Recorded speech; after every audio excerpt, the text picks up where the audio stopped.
The Fick's law consists of quantitative laws applied to dissemination. There are two laws formulated by the Dr. Adolf Fick in the year 1855.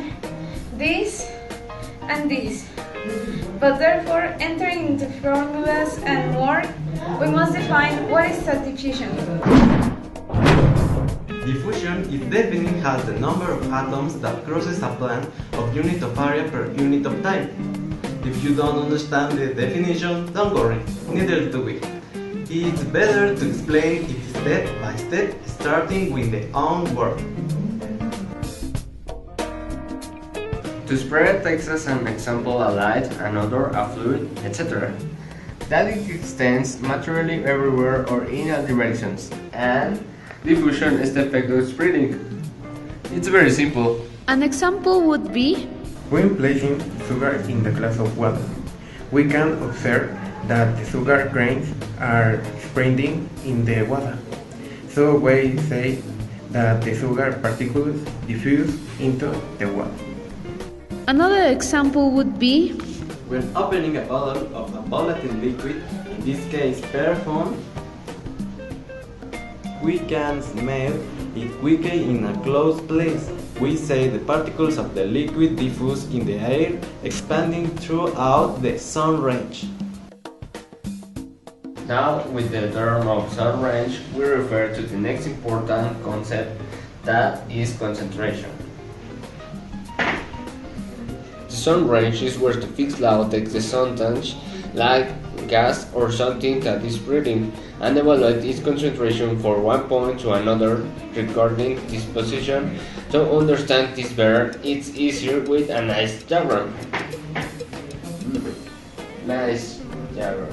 Very nice diagram. Very nice diagram.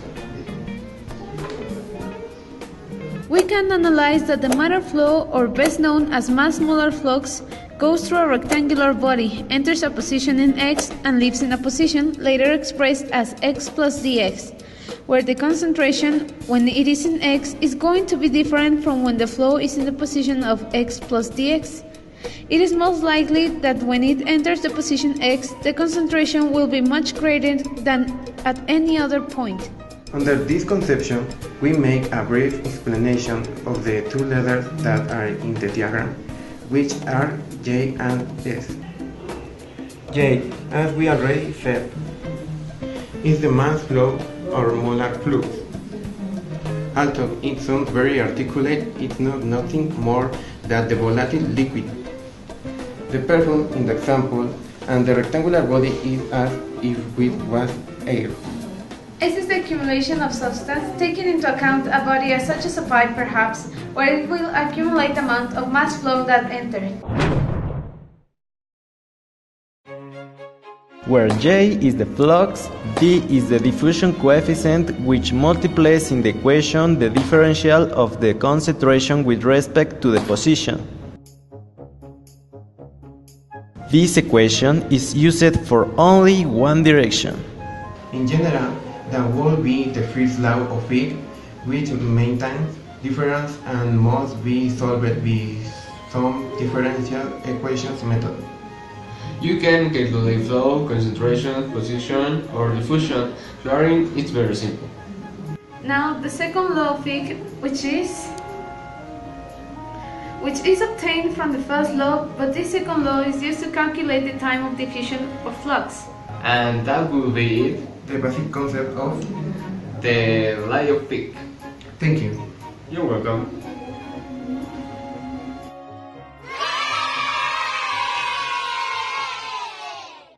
A ferrous iron nickel alloy contains 8.5% nickel by weight in the center of a grain, which we will call C, and 8.8% nickel by weight in the grain of its boundary, which we will call L. Calculate the flow of nickel atoms between these 2 points, C and L, separated by a distance of 40 micrometers at the temperature of 1200 Celsius degrees. The atomic mass for the nickel is 58.71 grams over mole. The atomic mass for iron is 55.85 grams over mole.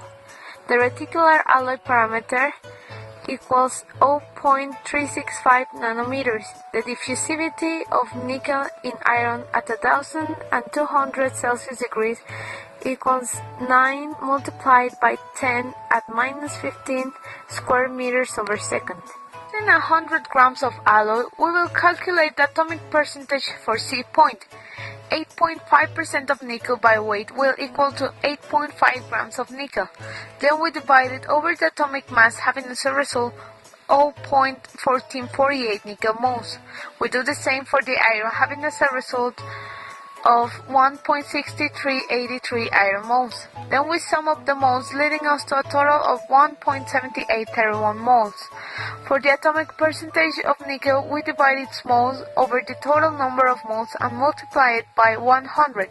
It will equal 8.12% in atomic percentage. We do the same with the L point, and the result will be of 8.41 atomic percentage. Calculate concentration.